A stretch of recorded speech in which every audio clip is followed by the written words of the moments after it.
tengok pasang dah buka laptop. La ilaha illallah. Yang jadi motivasi selama dengan persekutuan kan selama dah buat untuk gaji tu kan dia bagi. Lepas tu kawan cakap apa Ini yang gue ingat. Kita sudah juga guna produk ini.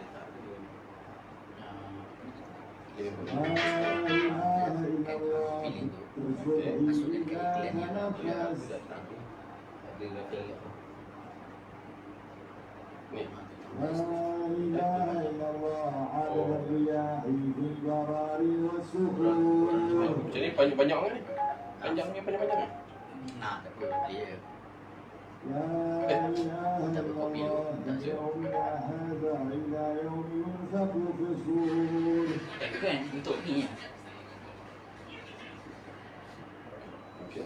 La ilaha illallah adada khalqihi ajma'in. La ilaha illallah. Aku dah masih Aku pelik. Aku bagi hal lain. Okey. Ni.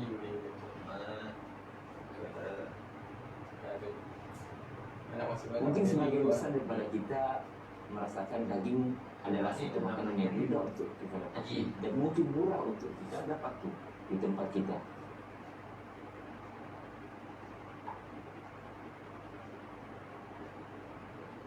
Dia pun buat juga besar.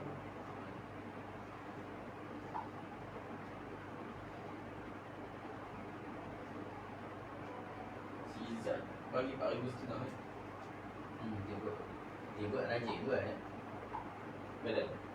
rajin buat Pak. لا إله إلا الله عدد أمواج البحور لا إله إلا الله عدد أمواج البحور لا إله إلا الله عدد أضعاف الأجور لا إله إلا الله عدد أضعاف الأجور لا إله إلا الله عدد القطر والمطر لا إله إلا الله عدد القطر والمطر لا إله إلا الله عدد أوراق الشجر لا إله إلا الله عدد أوراق الشجر لا إله إلا الله عدد الشعر والوبر لا إله إلا الله عدد الشعر والوبر لا إله إلا الله عدد الرمل والحجر لا إله إلا الله عدد الرمل والحجر لا إله إلا الله عدد الزهر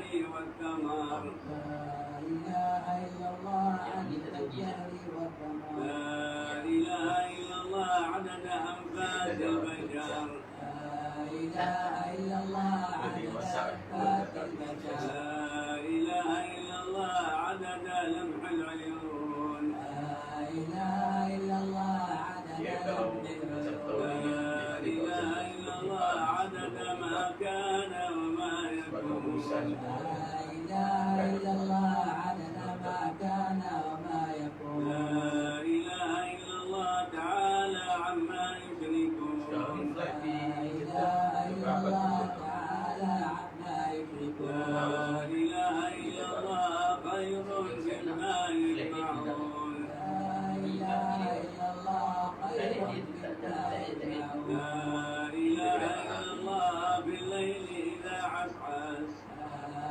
إله إلا الله بالليل إذا عسعس لا إله إلا الله بالصبح إذا تنفس لا إله إلا الله بالصبح إذا تنفس لا إله إلا الله عدد الرياح والبراري والصخور لا إله إلا الله عدد الرياح Macam cakap kita punya Facebook streaming kan. لا إله إلا الله إلا يوم ينفخ في الصور Tengok ada video yang atas sekali tu kita dah on dah. لا إله إلا الله عدد خلقه أجمعين لا إله إلا الله بنعمنا هذا إلى يوم الدين Bismillah ni terus lah. لا يوم الدين لا إله إلا الله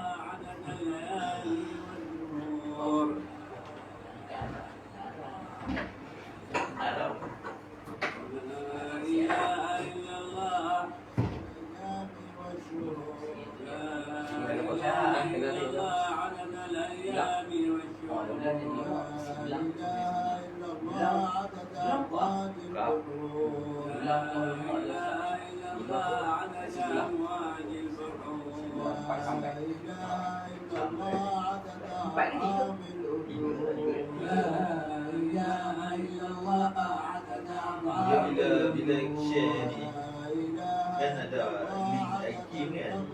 Bila orang share dia keluar link IKIM kan. Tayangkan lepas ni kan. Bila dia buat kata orang tu share lah. Tapi dia share IKIM kan. Dia bila ada link tu, ada link tu dia punya, dia kena buang Yang dia punya sharing dia tak copy.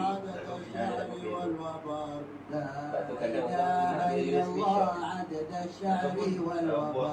tak boleh share, tak boleh ada link. link tu tak tahu kan. Dia tak tahu yang Link tu yang screenshot. Link tu tak boleh kita share. link tu keluar semua. لا إله إلا الله عدد الزهر والثمر لا إله إلا الله عدد أنفاس البشر لا إله إلا الله Yang Google Meet tu share kat mana? Sini je. Tak, maksudnya kalau orang nak attach. Dah, attach. bagi dia. Nah, jap. Ada masuk ke? Ada sekali dalam boleh bagi. Nak blast kat mana? Macam mana? Tak, dia berapa orang boleh masuk dalam? Meet. Meet dua kali. Meet dah. Sebab ini berbayar. Tak ada tahu. Angkat dia dulu ni. Tak ada guru. Oh, ada kawan tu dia nak. Tapi patut punya. Kalau share kat Facebook sesuai kan? Boleh? Boleh. Dia mana je habis. Angkat. Dan Tak boleh. dan tu Korban. backup ni mana? Oh, tengah ni. Bayar, ada bayar. Tu dia ada bayar. Oh, boleh. Ada bayar, tak ada orang nak subsidi ke? Kalau ada orang subsidi, yang nak beli. Tu berapa tu untuk beli? Memanglah. Ada orang subsidi lah. Macam Ada tahu banyak. bagus kan buat kereta subsidi. Jadi je. Jadi Oh, itu semua. Tahu. Oh. Semua idea hak tu. Oh. Ha?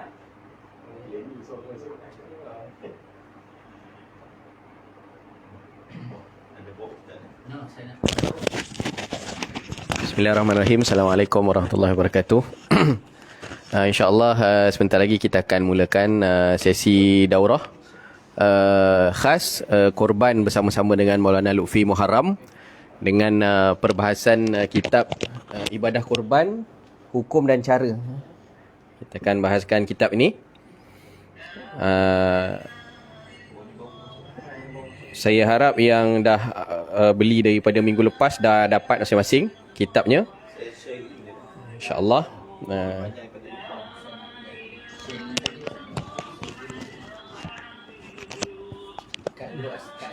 InsyaAllah kita persilakan Maulana Lutfi untuk mengambil tempat.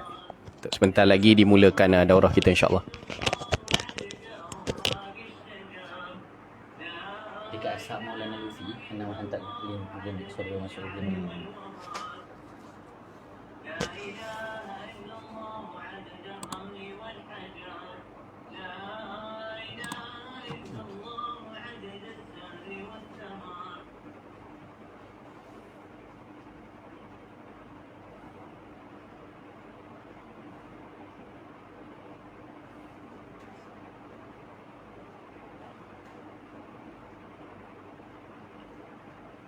So, bukan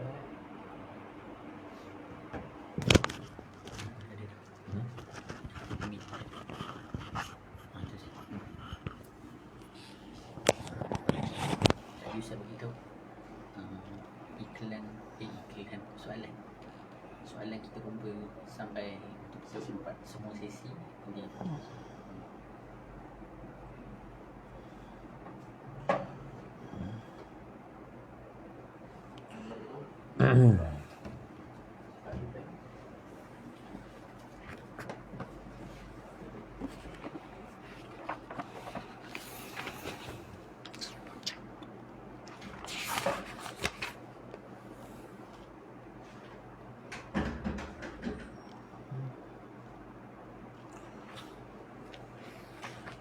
Assalamualaikum warahmatullahi wabarakatuh.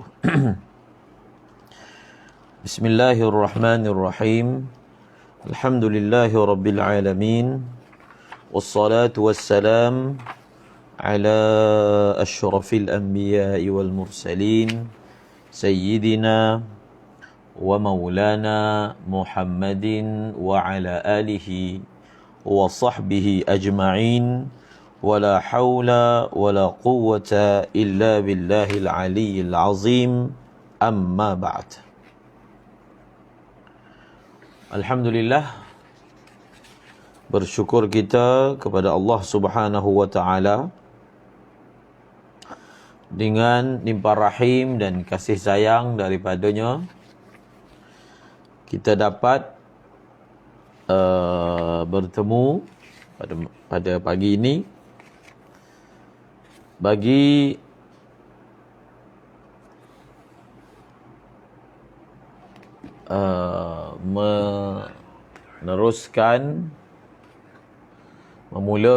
memulakan pengajian kita daripada kitab ibadah korban, hukum dan cara. Ibadah korban, hukum dan cara. Mudah-mudahan Allah Subhanahu wa taala memudahkan segala urusan kita, melancarkan program kita pada pagi yang berbahagia ini.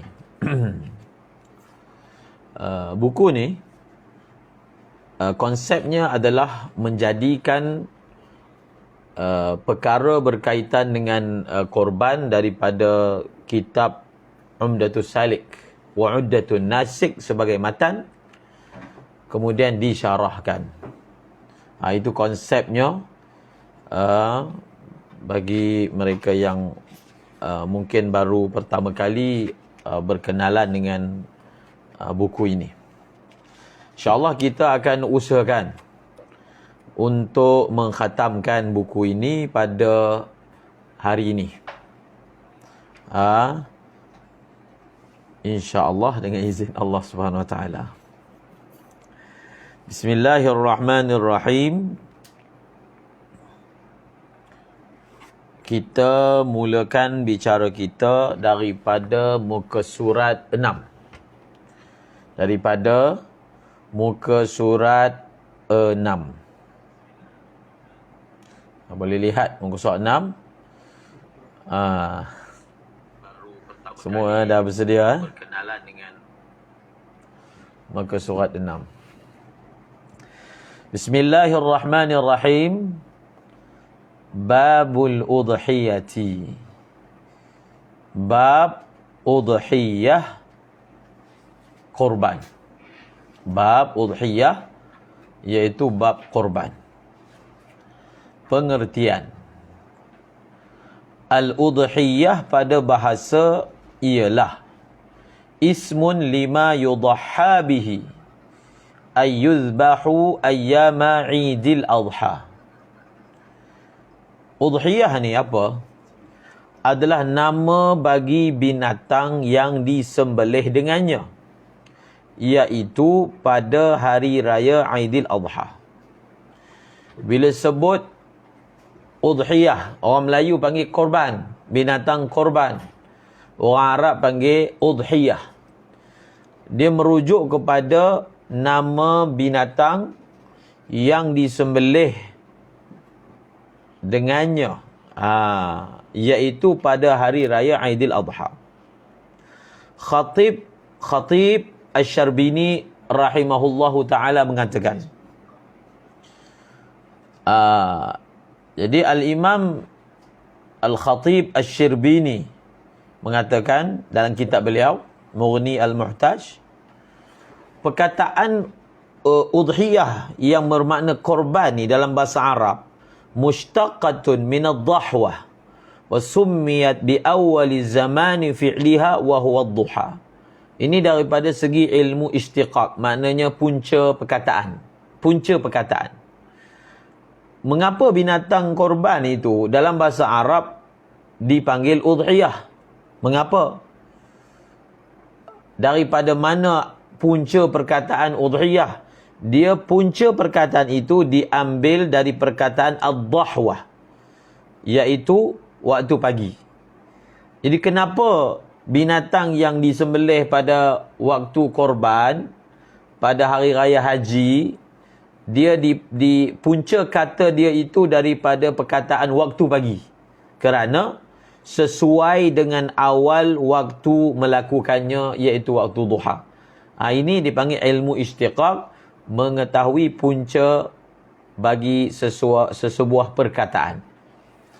Bila waktu korban itu mula awal permulaan waktunya itu pada waktu duha, maka digelarlah ataupun dipanggillah binatang yang disembelih pada waktu itu udhiyah, yang di dalamnya ada elemen perkataan dhahwah. Manakala pada segi syarak, ma yuzbahu min bahimatil an'ami fi ayyamil adha ila akhiri ayyamit tashriqi taqarruban ila Allah Ta'ala. Ma yuzbahu, apa yang disembelih dari binatang ternak pada hari raya adha sehinggalah hari tasyriq yang terakhir, dengan niat mendekatkan diri kepada Allah. Ini segi istilah syarak. Istilah syarak ini yang dimaksudkan dengan udhiyah, binatang ternakan yang disembelih pada hari raya pertama, hari raya haji, sampailah hari tasyriq yang terakhir, iaitu hari raya haji yang keempat. 10 Zulhijjah, 11, 12, 13. Pada 13 Zulhijjah, bila tamat sahaja hari tasyriq, maka tamatlah waktu untuk melaksanakan ibadah korban. Pensyariatan. Ini segi sejarah pula. Segi sejarah. Ibadah korban, udhiyah, disyariatkan pada tahun kedua Hijriah, seperti mana zakat dan salat 2 hari raya. Pensyariatan ibadat ini adalah sabit dengan Al-Quran, sunnah dan ijma'. Sumber dalil. Perbahasan yang kedua, sumber dalil. Pertama, sejarah. Sebab kebiasaannya zaman Mekah ni tidak ada perkara-perkara hukum berkaitan dengan ibadah. Kalau kita perhatikan, ibadah yang disyariatkan di Mekah ni apa? Sembahyang. Lain daripada tu, puasa di Madinah tahun 2 Hijrah, zakat fitrah di Madinah, zakat biasa pun di Madinah, haji tahun ke-6 Hijrah, tahun ke-6 Hijrah. Ibadah-ibadah yang lain, tayamum pun semua di Madinah. Semua di Madinah. Yang di Mekah semayang 5 waktu selepas peristiwa Isra' dan Mi'raj. Itu pun berdasarkan pandangan yang muktamad, bahawasanya Isra' dan Mi'raj itu hanyalah berlaku lebih kurang setahun lebih sebelum berlakunya hijrah ke kota Madinah. Maka termasuklah juga ibadah korban. Dia disyariatkan pada tahun kedua hijrah. Dan seterusnya muka surat 8 berkaitan dengan dalil. Firman Allah Subhanahu wa taala, fasalli li rabbika wanhar. Ini ma'ruf, surah Kautsar. Oleh itu, kerjakanlah solat kerana Tuhanmu semata-mata, dan sembelihlah korban sebagai bersyukur. Ayat ini, kalau kita terjemah literal dia, fasalli, maka kerjakanlah solat kerana Tuhanmu, untuk Tuhanmu, dan sembelihlah binatang. Di dalam ayat ini tidak ada disebut secara jelas sembahyang apa dan sembelih apa, tak ada sebut. Tetapi untuk kita tahu apakah solat yang dimaksudkan dan apakah sembelihan yang dimaksudkan, kita tengok dalam tafsir. Bila dirujuk dalam kitab tafsir Al-Jalalain, maka pengarang telah mentafsirkan solat pada ayat ini ditafsirkan dengan solat hari raya Idul Adha, dan yang disuruh sembelih adalah binatang korban. Ini Maknanya kita menjadikan tafsir daripada tafsir Jalalain ini sebagai penjelas bagi maksud solat dalam ayat surah Al-Kautsar dan yang dimaksudkan dengan korban ataupun sembelihan dalam surah yang sama. Kemudian ayat yang seterusnya dalam suratul Hajj, وَلِكُلِّ أُمَّةٍ جَعَلْنَا مَنْسَكًا لِيَذْكُرُوا اسْمَ اللَّهِ عَلَى مَا رَزَقَهُم مِّن بَهِيمَةِ الْأَنْعَامِ فَإِلَٰهُكُمْ إِلَٰهٌ وَاحِدٌ فَلَهُ أَسْلِمُوا وَبَشِّرِ مُخْبِتِينَ. Dan bagi setiap umat itu kami syariatkan ibadah menyembelih kurban atau lain-lainnya. Supaya mereka menyebut nama Allah sebagai bersyukur akan kurniaannya kepada mereka daripada binatang ternak yang disembelih itu. Ini ayat dalam suratul Hajj. Walikulli ummatin ja'alna, bagi setiap umat ini kami jadikan mereka ni mansakan. Mansakan ni ibadah. Ibadah sembelih. Supaya apa? You mic isn't working.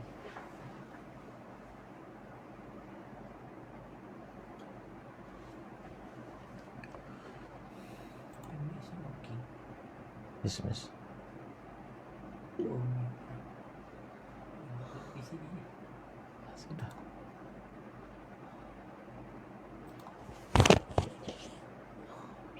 Suara dengar tak suara?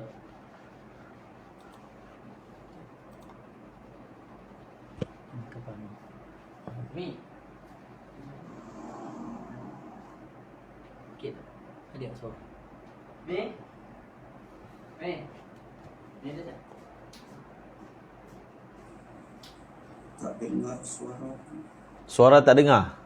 Mi.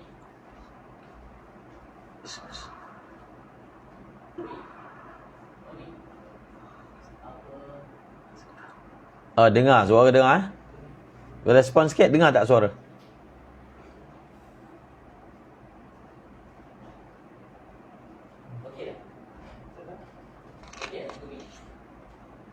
Suara dengar tak suara?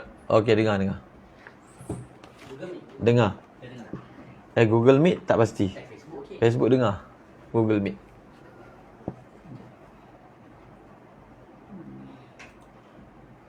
Ustaz, tapi di mute dia Ustaz. Ustaz mute tu Ustaz. Ustaz di Ustaz mute. Ustaz mute. Tak ada. Mana tekan? Sekejap. Dia kami ni. Dia tulis not working. Kejap. Sebentar. Ada apa? Nak type mesin.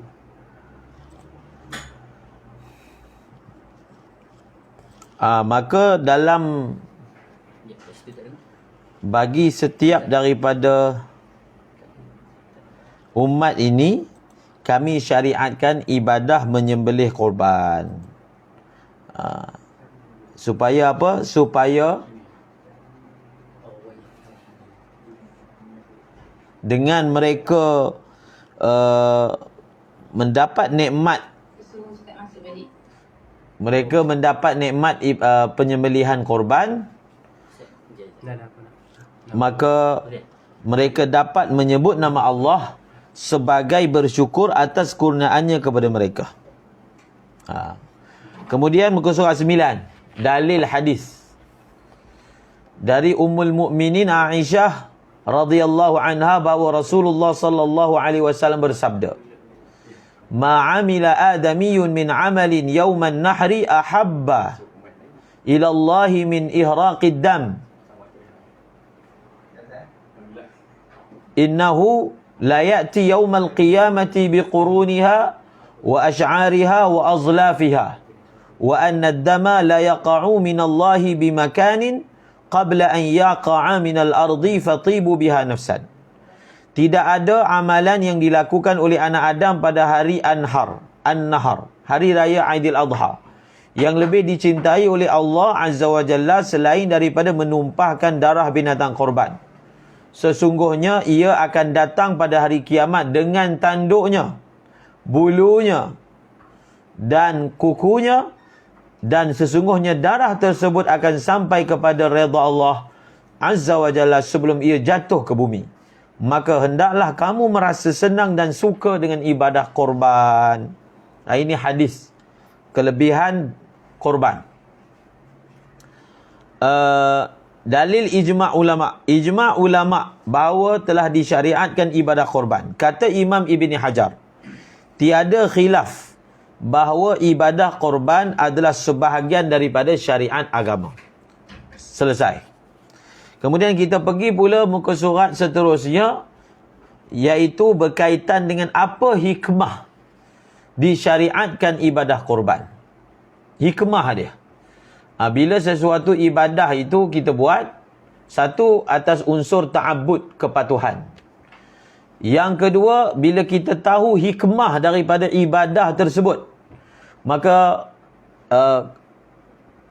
kerohanian ataupun perasaan terhadap ibadah tersebut itu, dia bukan hanya semata-mata adat dan ikutan. Ini niat yang perlu kita sertakan. Hadaf ataupun tujuan yang perlu kita ketahui, supaya tidaklah jadi ibadah korban yang kita buat saban tahun itu hanya adat. Silap-silap ibadah korban tu dia jadi macam majlis sembelih lembu je. Majlis sembelih lembu, majlis lapah daging, majlis makan-makan. Bila berlaku perkara tu, bila hilang daripada diri kita ataupun pengetahuan kita hikmah daripada pensyariatan sesebuah ibadah, maka boleh kita masukkan hikmah-hikmah ini dalam niat kita saat kita melaksanakan ibadah kurban. Cuba kita tengok. Pertama, menghidupkan sunnah dan syiar agama. Ibadah korban merupakan sunnah Nabi Ibrahim AS yang kemudiannya disyariatkan pula kepada Nabi Muhammad. Okey, yang pertama apa? Dia merupakan millata abikum Ibrahim. Dia merupakan syariat Nabi Ibrahim dan dihidupkan, disyariatkan pula kepada Nabi Muhammad sallallahu alaihi wasallam. Kisah yang masyhur bagaimana permulaan pensyariatan ibadah korban. Semua orang bila raya haji saja akan dihidangkan dengan kisah bagaimana Nabi Ibrahim alaihissalam diperintahkan Allah untuk menyembelih anaknya Nabi Ismail alaihissalam. Boleh rujuk kisahnya di dalam surah As-Saffat berkaitan dengan masalah ini. Inni ara fil manami, kata Nabi Ibrahim, azbahuka fanzur madza tara. Inni ara fil manami anni azbahuka fanzur madza tara. Qala ya abati fa'al ma tu'mar satajiduni insyaallahu hu minas salihin. Qala dhalika baini wa bainak ayyamal ajalain. Itu Nabi Musa kan dengan Nabi Syuaib alaihi salam. Satajiduni insyaallah hu minas sabirin. Qala ya abati fa'al ma tu'mar. Maka Nabi Ismail kata, wahai ayah, buatlah apa yang kau nak. Maka roh daripada ibadah korban ini kita akan letakkan dalam minda kita ta'abbud. Itu penting tu. Dia sangat penting dijadikan dasar ketika kita nak membahaskan hukum kelak. Dia ada unsur ta'abbud. Sebab itu kita sebut banyak kali bahawasanya dia bukan hanya cerita sembelih lembu bagi makan semata-mata. Kalau itu difahami, maksudnya mungkin nanti ada orang pergi kias. Oh, kalau macam tu kita bagi duit je lah. Ataupun kita bagi ayam. Ataupun kita bagi binatang lain lah. Rusa ke sedap sikit, biasa dah makan lembu. Dia main kias pula. Sedangkan dia adalah ibadah. Bila ibadah ada unsur ta'abbud. Buat seperti yang disuruh. Bas. Ada unsur ta'abbud. Sebenarnya unsur ta'abbud yang meningkatkan nilai ubudiyah kita dengan Allah. Allah Ta'ala suruh buat begitu. Tengok Nabi Ibrahim, unsur ta'abbud dia. Nabi Ibrahim disuruh sembelih anak. Jadi kalau nak sebut apa hikmah sembelih anak, bukan boleh makan pun. Itu namanya ta'abbud. mic problem. Sekali lagi.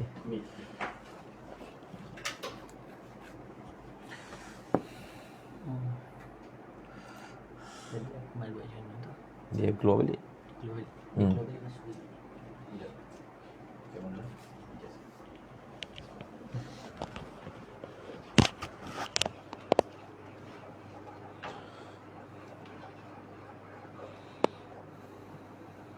Sampai.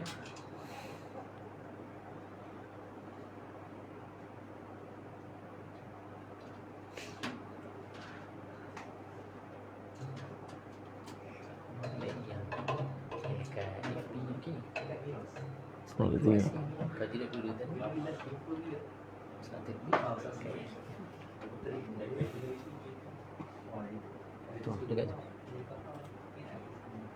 Cuba hang masuk balik. Tadi dia buat masuk balik juga.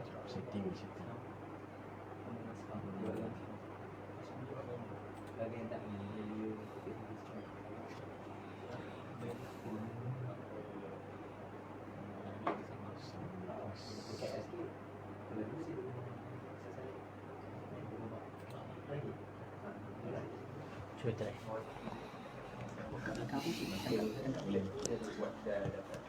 Kita sambung kembali. Macam mana suara dalam Google Meet? Okey, masya-Allah. Yang kedua, masalah teknikal. Dia COVID menyerang ni. Masalah teknikal. Okey. Seterusnya nombor 2, mendidik jiwa supaya bertakwa dan ikhlas. Dalam mendekatkan diri kepada Allah.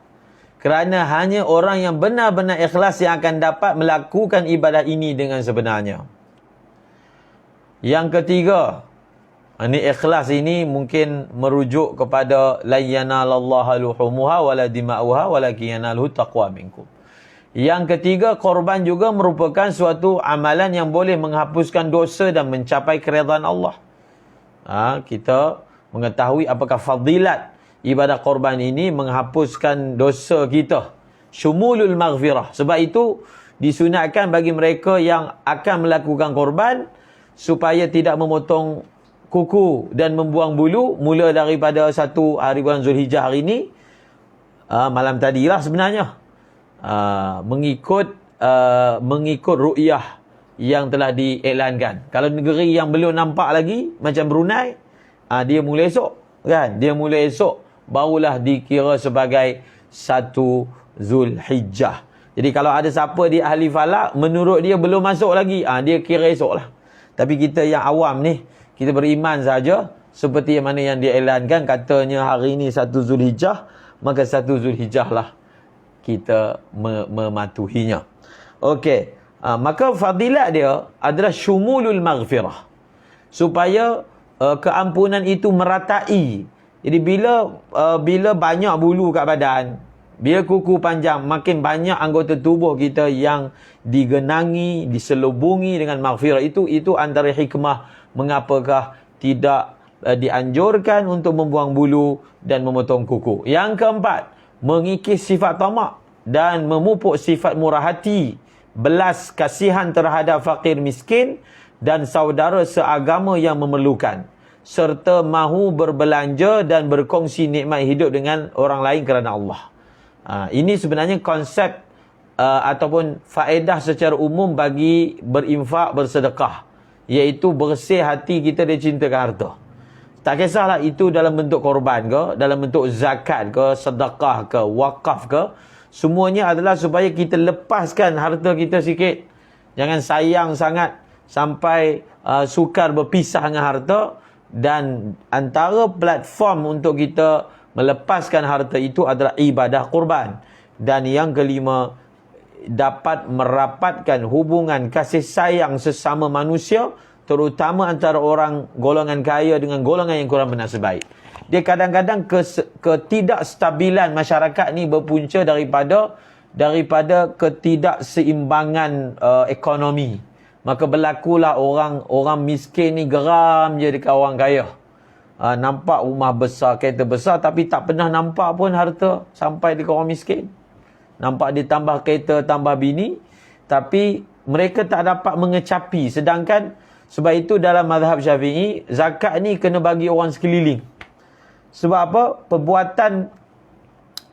Perbuatan kita bawa keluar, kita mengecewakan hati orang miskin yang sentiasa ada tasyawuf. Tasyawuf tu apa? Berkeinginan pada harta orang tu. Paling kurang kita ni jiran adalah setahun sekali dapat daging, tak ada juga. Sebab dia buat luar negara. Dapatlah juga zakat, tak ada juga. Dia bayar zakat tapi kat luar. Jadi menyebabkan berlakulah ketidakseimbangan masyarakat.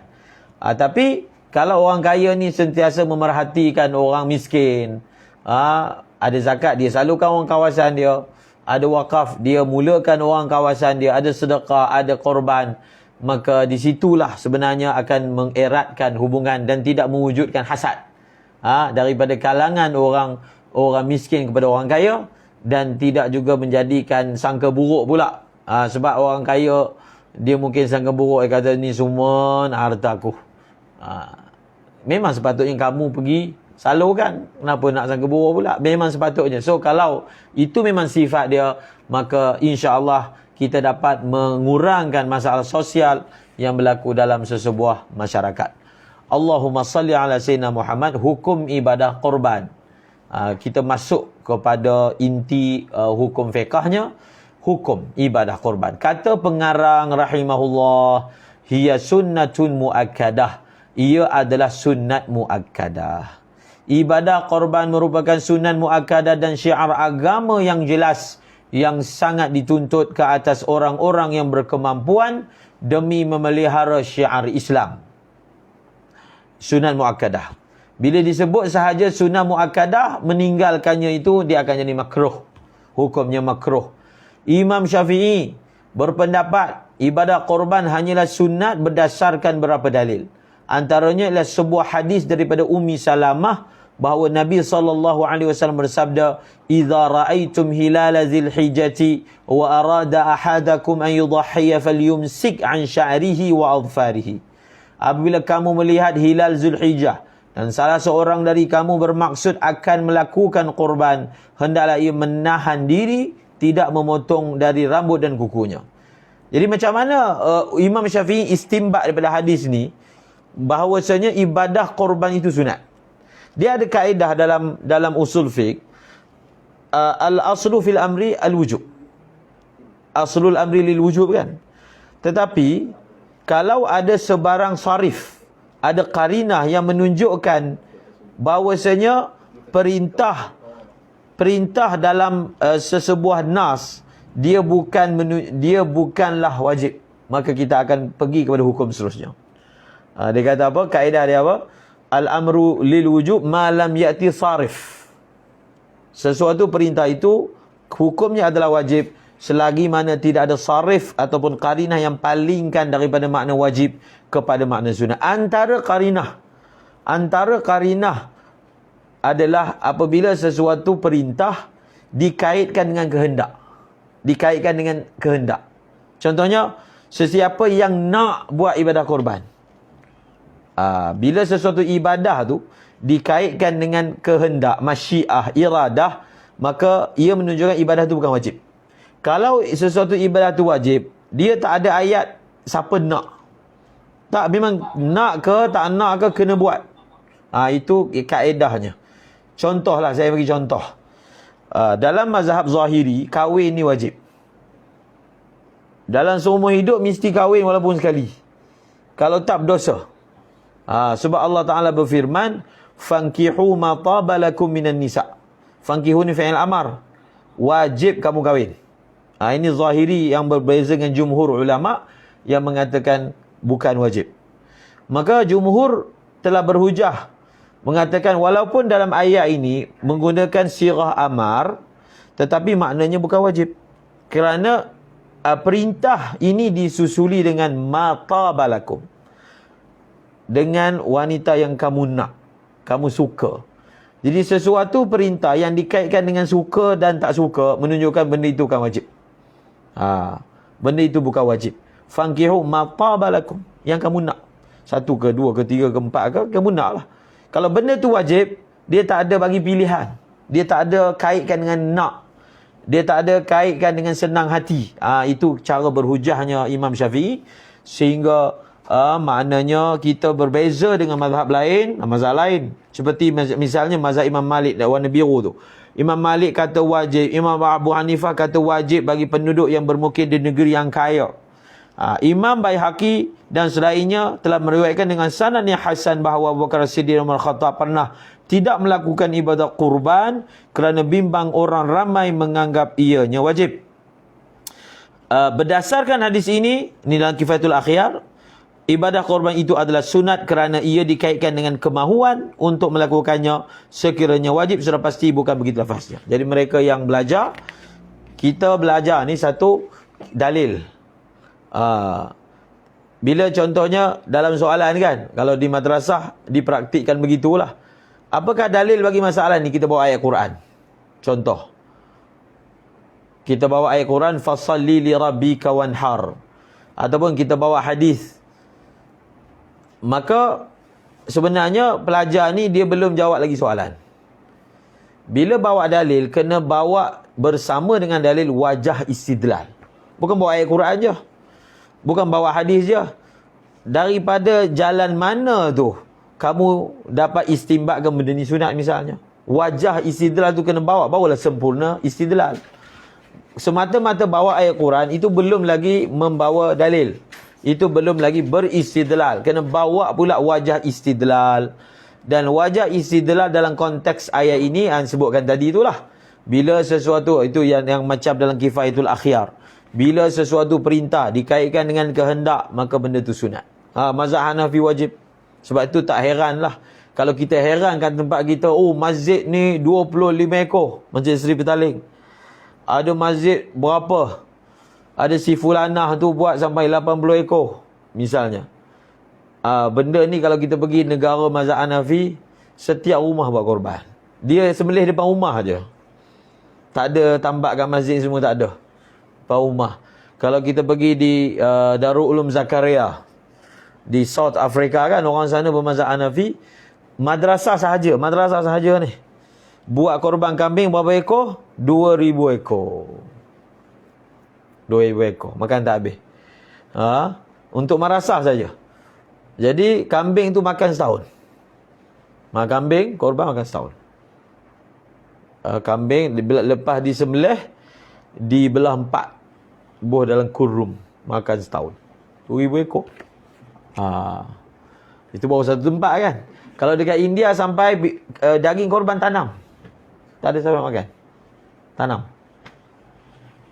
Begitu banyak sekali. Kita dah ke arah banyak lah. Tetapi oleh kerana dalam mazhab Syafi'i hukumnya sunat muakkadah, maka ada orang buat, ada orang yang tidak melaksanakannya. Okey? Tetapi ketika kita nak menjelaskan kepada orang, kita kena jelaskan secara amanah lah.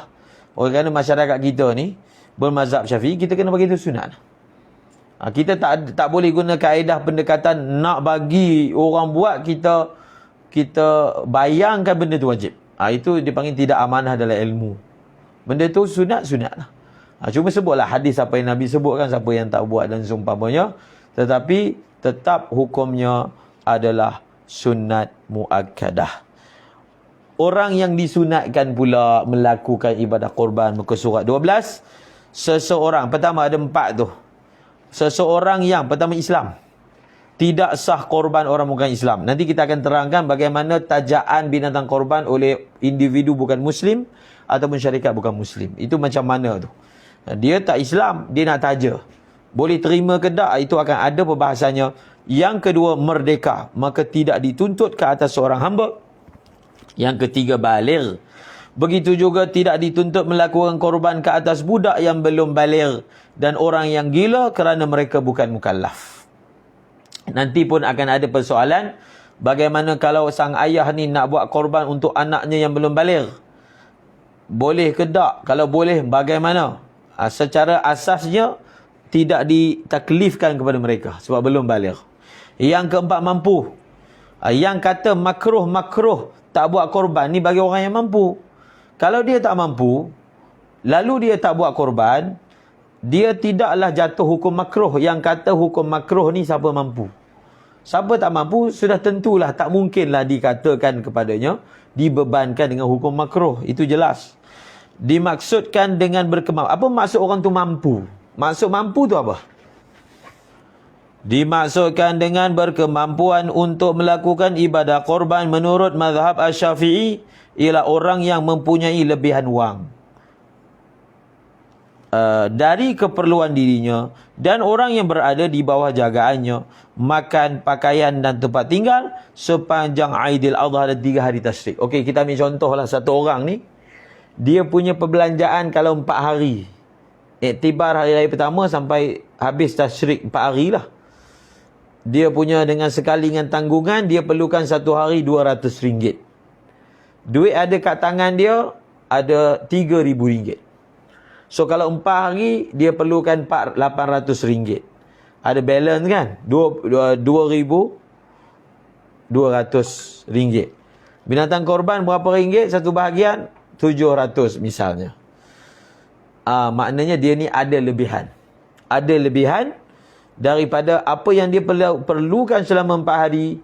Maka untuk dia ini disunatkan secara sunat muakkadah melaksanakan ibadah korban. Tapi kalau dia punya duit cukup-cukup, kalau dia guna, maka dia terpaksa mengabaikan nafkah wajib. Dia ni tak boleh. Bukan tidak disunatkan buat korban, dia jadi dosa pula. Sebab apa? Korban sunat, nafkah wajib. Utamakan benda sunat berbanding wajib, memang tak boleh lah. Memang tak boleh. Jadi sebab itu, hukum yang kata sunat muakkadah kepada orang yang mampu. Orang yang tak mampu, tidak adalah yang disebut sebagai sunat muakkadah. So, bila tidak ada sunat muakkadah, dia tidak makruh untuk melakukannya. Adakah digalakkan untuk pinjam? Tak perlu. Tak perlu. Kerana dalam syariat, dia ada satu kaedah, la yajibu tahsilu asbabil wujub. Ataupun asbabin nadab. Contohlah, adakah wajib satu orang tu meniaga sampai ada duit, sampai dia boleh bayar zakat? Ini biasanya perunding bisnes dia ajar macam tu lah. Kita ni kena usaha sampai kaya, sampai kita ni zakat ni wajib. Sekarang bila tak ada duit, macam mana bayar zakat? So kita kena jadi kaya. Kena terpaksa kaya supaya kita boleh ada duit dan bayar zakat. Segi hukum tak wajib, kan? Sekarang perunding bisnes pula membayangkan berdosa siapa tak jadi kaya. Itu distimbat tu pelampau. Itu bahaya tu. Ada konflik kepentingan sebenarnya. Dalam dia punya ceramah dia. Contoh, kita ambil lagi contoh haji. Adakah wajib satu orang itu simpan duit sampai dia cukup duit pergi haji? Tak wajib. Segi hukum lah. Tak wajib. Simpan duit supaya dia cukup duit pergi umrah? Tak wajib. Bila ada duit, maka dia pergi. Bila tak ada duit, tak pergi. Sebab apa ulama kata? Menambah duit ni benda fitrah manusia, tak perlu suruh. Benda manusia suka, kan? So dia tak perlu nak ada hukum. Bila orang tu dia bekerja-kerja sampai duit dia cukup, maka dia wajib pergi haji. Cukup umrah kali pertama, wajib pergi umrah. Begitu hukum dia. Sama juga dengan korban. Kita nak galakkan orang, kita kena galakkan atas laras benda tu sunat lah. Contohnya buat kutu ke, ada macam-macam lah inisiatif, kan? Buat tabungan ke, buat kutu ke, tapi difahami dengan betul, iaitu dia adalah sunat, bukanlah wajib.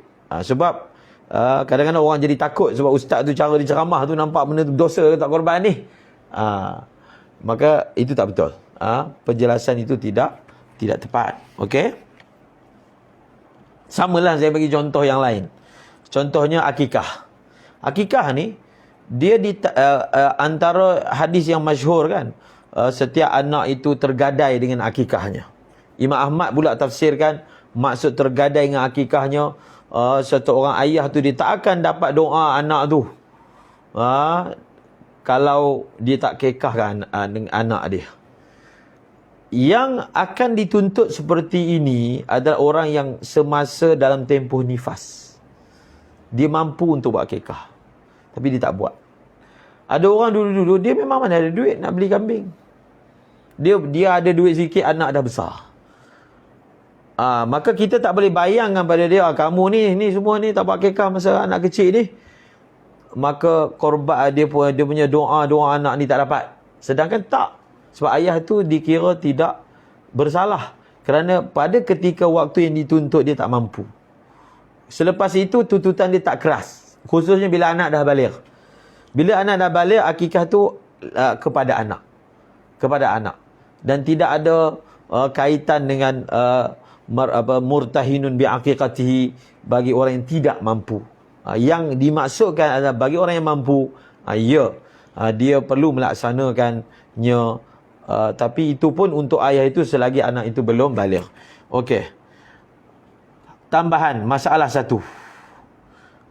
Tidak boleh berkorban. Ni masalah buat korban untuk orang lain. Ada orang tanya, dia nak buat korban untuk ayah dia kira macam surprise lah. Ayahnya tak tahu. Tahu-tahu je daging sampai kat rumah. Macam tu nak surprise kan. Tapi penamanya ayah. Boleh tak? Tengok ni. Tidak boleh berkorban untuk orang yang lain yang masih hidup tanpa izinnya. Kerana korban. Ini sebabnya. Kena tahu, korban ni kita ulang banyak kali. Dia bukan majlis potong lembu. Bukan majlis bagi daging. Dia ibadah. Ibadah ni ada niat. Tak kena gaya, dia jadi makan lembu je. Dia tak jadi ibadah. Jadi, kalau kita nak buat pada orang lain, dia contoh mudah je. Dia bila ibadah, dia perlu niat. Kalau kita semayang tak ada niat, sah tak? Tak sah. Wuduk tak ada niat, sah tak? Tak sah. Sama juga korban. Kalau tak ada niat, tak sah. Kalau kita nak buat pada orang lain, kena ada niat daripada orang tu. Kalau kita tak bagi tahu kat dia, sebelah. Sedangkan tuan punya lembu bukan dia, bukan kita, dia. Atas nama dia lah kita kata. Maka, bila sampai ke sudah tak ada niat daripada dia, maka tak sahlah binatang itu sebagai korban. Tak sahlah jadi sekadar sedekah biasa. Fadilat sedekah biasa dengan fadilat korban lainlah hukum dia. Lainlah ketinggian dia. Okey? Jadi kena izin. Kerana korban itu satu ibadah yang mesti diniatkan. Izin dari seseorang mewakili niatnya dalam ibadah. Dan asalnya ibadah tidak dikerjakan untuk orang lain. Ini kaedah. Kaedah apa disebut? Al-ibadatu la taqbalun niyabah. Al-aslu fil ibadati alla taqbala an-niyabah. Asalnya dalam ibadah ni dia tak terima ganti. Boleh tak? Orang lain semayangkan duha untuk kita, tak boleh. Semayang qabliyah, tak boleh. Puasa untuk kita, masa kita hidup, tak boleh. Jadi asal hukumnya, ibadah ni, dia tak boleh dibuat oleh orang lain. Tak menerima ganti, kecuali kalau ada dalil.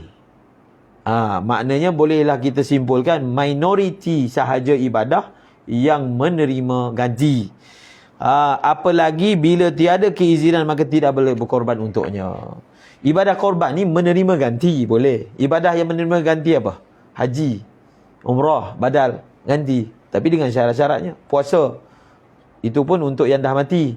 Haji hidup lagi pun boleh ganti dengan syarat ma'dhub, lumpuh. Apa lagi ibadah yang menerima ganti? Solat tak ada langsung. Ada satu je jenis solat yang menerima ganti. Lain semua tak ada. Solat apa? Solat sunat tawaf bagi orang yang buat haji badal untuk orang lain. Untuk orang buat umrah badal kan dia lepas tawaf dia main sunat. Dia sembahyang sunat tu bagi pihak orang tu. Ini satu je surah yang mana sembahyang boleh buat bagi pihak orang lain. Lain tak ada. Tak ada. Tak sah, tak edi. Ibadah korban boleh ganti, boleh. Zakat boleh ganti, boleh. Ganti dengan erti kata dia tak pergi serah sendiri kepada orang miskin, dia gantikan seseorang. Boleh. Korban boleh. Sebab korban ni kan dia adalah ibadah harta. Dia lebih kurang kaedah dia, ibadah harta ni dia menerima ganti. Ibadah maliyah. Apa sahaja ibadah harta dia menerima niyabah. Zakat ibadah maliyah, maka dia menerima niyabah. Boleh orang buat untuk kita. Orang agihkan maksudnya. Habis. Masalah kedua, berkorban untuk orang yang sudah meninggal dunia. Ini pun masyhur perbahasannya. Pendapat yang muktamad ialah tidak harus berkorban untuk orang yang sudah meninggal dunia kecuali dengan ada wasiat, kerana wasiat dari si mati adalah mewakili izinnya. Sama dia punya topik di izin je. Kalau dia meninggal dunia, kita nak buat dia tu jadi penama. Kena bezakan. Kita nak jadikan arwah ayah kita penama, dengan kita buat atas nama kita, kita nak isalu thawab. Itu cerita lain. Yang kita bahaskan penama. Penama. Ada juga orang penama. Pernah dulu viral, penama korban dia Rasulullah. 7 bahagian. Boleh ke buat macam tu? Rasulullah tu penama. Kalau mazhab Syafi'i tak boleh kan? Sebagian ulama kata boleh. Kecuali Rasulullah. Maksudnya kalau nak buat ibadah korban bagi orang yang mati tak boleh kecuali untuk Rasulullah. Berdasarkan Sayyidina Ali radhiyallahu anhu pernah korban dan kata ini untuk Rasulullah. Sedangkan Rasulullah sudah wafat dan meninggal dunia. Sebahagian mengecualikannya. Okey. Tapi muktamadnya tak boleh lah, umum. Kalau sebagai penama. Dia samalah macam isu umrah badal yang sunat. Kalau wajib boleh. Kalau satu orang tu meninggal dunia, dia belum pernah buat haji dan dia tak pernah wajib pun buat haji, kita nak buatkan haji untuk dia, boleh? Dia belum pernah buat umrah dan dia tak pernah wajib pun masih hidup dia, first umrah, nak badalkan, boleh? Tapi yang kedua, ayah kita dah biasa dah pergi haji, pergi umrah. Sekarang kita pergi umrah, kita nak badal umrah kan untuk arwah ayah kita. Dalam mazhab Syafi'i ada 2 pendapat. Pendapat yang muktamadnya tak boleh. Dia sama je.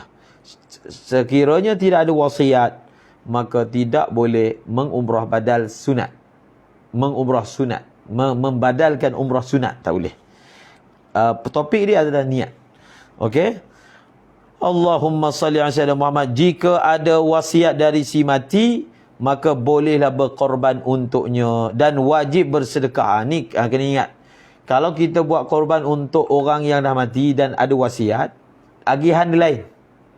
Agihan dia semua kena bagi kat orang miskin. Dia tak ada sebahagian boleh bagi kat orang kaya, tak boleh. Ini kalau kes korban untuk orang yang mati yang ada wasiat, semua kena bagi kepada orang miskin. Tidak harus bagi orang yang berkorban itu, dan bagi orang-orang yang kaya memakan daripadanya, kerana terhalang si mati dari memberi izin makan. Oleh kerana korban tu kan si mati punya.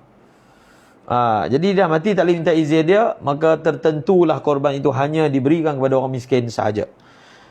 Boleh berkorban, boleh keluarga mengganti diri si mati dalam berkorban yang ditentukan dengan nazar, kerana hutang Allah lebih utama dibayar. Ini kalau dia, contohnya orang tu dia nazar. Dia nazar nak buat korban, kemudian dia mati.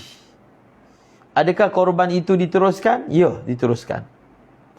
Sebab apabila nazar dia dah jadi hutang. Kita belajar sebelum harta pusaka diagihkan, kena settlekan 2 jenis hutang. Pertama hutang dengan Allah, yang kedua hutang dengan manusia. Korban ni hutang Allah. Yang tu memang kena sebab dia wajib. Beza hukum dia. Maka kita sama ada nak guna duit pusaka ataupun ada ahli waris nak inisiatif guna duit dia untuk settlekan, untuk laksanakan ibadah nazar korban oleh si mati mereka. Itu boleh. Menurut satu pendapat yang lain, ini adalah pendapat tidak muktamad seperti dijelaskan dalam kitab Mughni, sah berkorban untuk si mati walaupun tidak ada wasiat. Ada pandangan. Kalau orang tu kalau orang tu nak amalkan boleh. Sebab wal amru sahlun, sebab ini berkaitan dengan sedekah. Kalau dia nak amalkan pendapat ni, syarat nak amalkan dia kena tahulah. Dia kena tahu, dia kena taklid. Maksudnya dia beramal benda tu ala ilmin. Bukan dia buat dulu, dia pun tak tahu, boleh tak? Boleh lah. Entahlah, ini kan Allah Ta'ala terima je. Kemudian baru dia tahu, tak boleh. Sebab dia buat tu dalam keadaan jahil. Yang ni dia tahu. Dia kena tahu dulu. Itu sebab tujuannya orang kata taklid dulu. Semalam pun ada pelajar tanya, kita ajar bab taklid ba'dal amal. Itu ustaz je boleh buat. Supaya apa? Contohnya lah masalah sentuh perempuan ketika tawaf. Dia memang tak tahulah cerita mazhab-mazhab lain ni. Contohlah. Tapi dia kata, tak apalah, lantaklah, ini bukan senang, susah nak elakkan. Dia lepas sentuh perempuan, dia teruskan juga. Jadi kita akan hukum tawaf dia tak sah. Sebab menurut etikad dia memang batal. Kan? Dan diteruskan juga. Sebab dalam persoalan mazhab, kita akan hukum menurut i'tiqad dia. Sebab itu, dia perlu taklid dulu. Mazhab Hanafi misalnya. Supaya semasa berlaku persentuhan, dia menurut i'tiqad dia yang ditaklidkan itu tak batal. Kalau tak, dia jadi orang yang mana hujum lah, di istilah dia hujum ni, dia langgar je syarak. Masa dia tawaf tu, dia memang rasa dia ni batal, tapi lantak lah. Bila tak ada taklid, ataupun dibuat dalam keadaan jahil kan, ala jahlin. Itu faedah dia. Dia kena tahu dulu. Tak kisahlah nak macam mana, kena tahu dulu. Selain daripada mazhab Syafi'i yang nak diamalkan, kena tahu apa dia, apa syarat mazhab itu, barulah kita boleh amalkan. Kalau tak, wa kullu man bighairi ilmin ya'malu, dia jadi macam tu lah. A'maluhu mardudatun la tuqbalu, maka amalnya tidak akan diterima. Tapi cuma bila kita ni pula sebagai ahli fatwa, maksudnya sebagai asatizah, ada orang awam tanya soalan, benda yang dah lepas, dia buat tu kira tak sah lah. Contohlah dia semayang kaki tak lipat, dia dah memang semayang macam tu, tak sah lah mazhab Syafi'inya. Maka ini segi adabul mufti lah. Adabul mufti, dia tanya, maka kita boleh irsyad dia, kita boleh hukum semayang dia sah, khususnya awam yang mana la mazhabalahu, al-ami la mazhabalahu, mazhab mufti dia. Maka untuk yang lalu lah, kita hukum sah berdasarkan ada sebahagian ulama. Misalnya Imam Rafi'i sendiri, Imam Rafi'i mazhab Syafi'i kan, mengatakan semayang sujud tidak wajib berbuat demikian. Mazhab lain lagilah. Akan datang kita nasihatkan dia untuk yang lebih akmal, untuk akan datang. Tapi yang dah lalu, khususnya bila benda tu banyak, maka kita hukumkan sebagai sah. Sehingga Sayyid Sulaiman Al-Ahdal mengatakan, mana-mana amalan orang awam yang mana bertepatan dengan mana-mana mazhab, kita hukum sebagai sah. Khususnya orang kampung badui disebutlah, pedalaman. Kalau mana-mana amalan dia yang mana bertepatan dengan mana-mana mazhab, khususnya bab muamalat, kan? Khususnya bab muamalat, maka kita hukum sebagai sah. Okey, itu kaedah dalam fatwa lah. Fatwa secara individu. Tapi kalau fatwa secara umum, mufti tak boleh sebut, kan? Dia kena sebut yang standard mazhab. Tapi kalau datangnya irsyad, maka dia akan boleh memberi saranan seperti itu. Okey, wajib. Beda. Perincian hukum ibadah korban. Perincian hukum. Berikut adalah perincian hukum dalam tuntutan melakukan ibadah korban. Ada nombor 1, nombor 2, nombor 3, nombor 4. Iaitu pertama, sunat muakkadah alal kifayah. Sunat kifayah lah. Biasa kita dengar fardu kifayah. Sebenarnya di sana juga ada dipanggil sunat kifayah. Biasa kita dengar fardu ain. Sebenarnya di sana juga ada sunat ain. Di ibadah korban ni sunat kifayah. Apa maksud dia? Bagi isi rumah yang berbilang dan mereka adalah di bawah tanggungan wajib salah seorang dari mereka, maka memadai dengan salah seorang dari mereka yang mukallaf melaksanakan tuntutan sunat ibadah korban itu, walaupun tanpa izin daripada mereka yang lain. Contohnya dalam isi rumah itu ayah buat atau ibu buat. Kalau salah seorang yang mukallaf buat, dia menggugurkan hukum makruh daripada yang baki. Itu faedah dia. Tapi pahala siapa yang buat saja dapat. Itu yang maksud sunat kifayah. Sunat kifayah itu maksudnya sebahagian orang lain buat sudah menggugurkan talab daripada yang lain. Contohlah sunat kifayah yang lain, bila ada orang ramai ni, satu orang masuk daripada luar. Kita daripada ramai-ramai ni, salah seorang dari kita bagi salam pada dia, Assalamualaikum warahmatullahi. Maka satu orang ini memberi salam sudah cukup sebagai mewakili orang lain bagi salam. Maka orang lain itu tak perlu dah nak bagi salam lagi, sebab yang ini sudah mewakili bagi salam. Itu dipanggil sunat kifayah. Bahkan dalam kitab, misalnya Jamu Jawamik, dia bagi contoh, kita makan satu talam, satu orang baca bismillah, maka menggugurkan tuntutan membaca bismillah daripada yang lain. Sebab membaca bismillah dalam jemaah makan sunat kifayah. Tapi kalau nak dapat pahala, kalau segi korban ni, maka kena buat lah. Kena buat. Namun pahala ibadah korban hanya tertentu kepada yang berkorban saja. Apabila seorang isteri melakukan korban, maka terangkatlah tuntutan korban ke atas suami dan anak-anak. Terangkat tu maksudnya hilanglah, terangkatlah hukum makruh. Tetapi pahala ibadah tersebut hanya diperoleh oleh isteri yang berkorban itu sahaja. Jika tidak ada seorang pun daripada mereka yang melakukan ibadah tersebut, maka mereka semua menanggung hukum makruh, meninggalkan ibadah yang utama itu jika mereka berkemampuan. Okey, masalah ni mungkin kita pernah tengok ada video yang diviralkan. Sebelum ni yang diviralkan video Syekh Ali Jabir yang Indonesia, yang almarhum tu. Sebenarnya beliau bercakap itu menurut mazhab beliau, mazhab Hambali. Iaitu lebih kurang mafhum keterangannya, apa yang dibuat oleh orang sekarang ni tak betul. Kan? Dalam satu isi rumah, isteri pun buat, ayah pun buat, lepas tu dia buh nama anak dia. Kan? Sebenarnya tak perlu. Satu rumah, satu je. Buat lebih daripada satu tu benda yang kira macam bid'ah lah. Itu pernah diviralkan, Syekh sebut. Tapi Syekh kemudian beliau menghormati mazhab tempatan yang mana tidak seperti itu. So mazhab kita betul.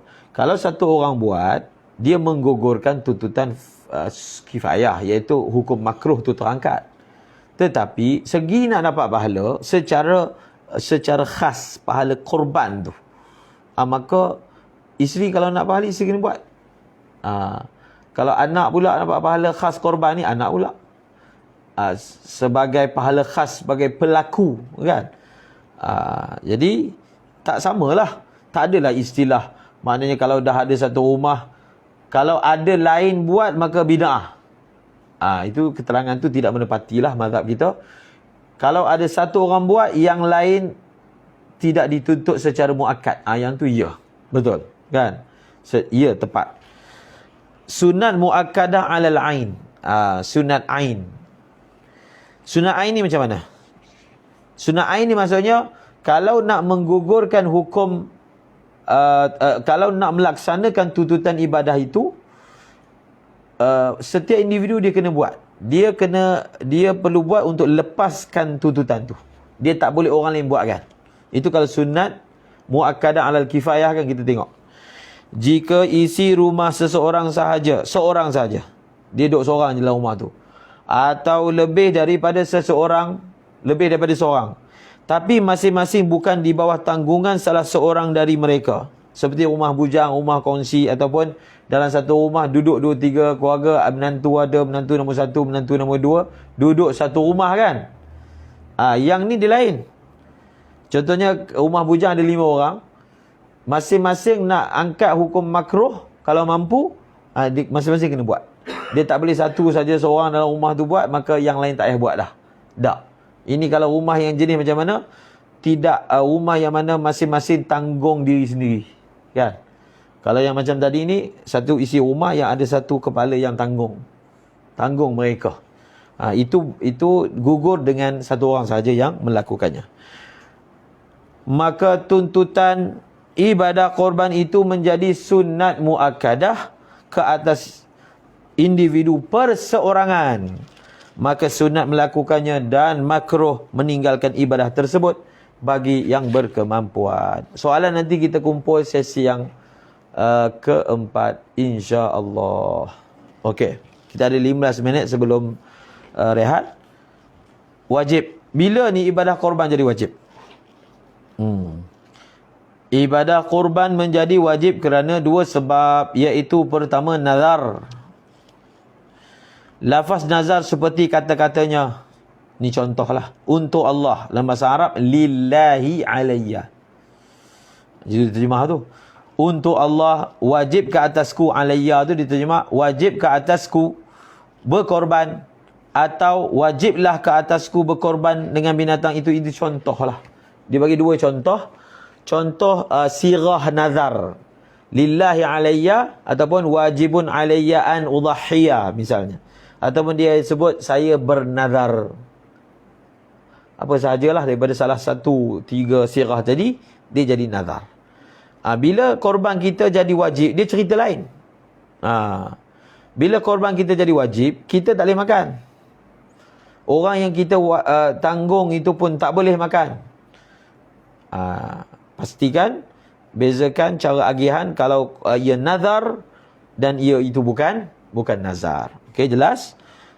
Yang pertama. Yang kedua, ta'yin. Yang ta'yin ni lah yang mungkin setengah orang baru pertama kali dengar lah. Ta'yin.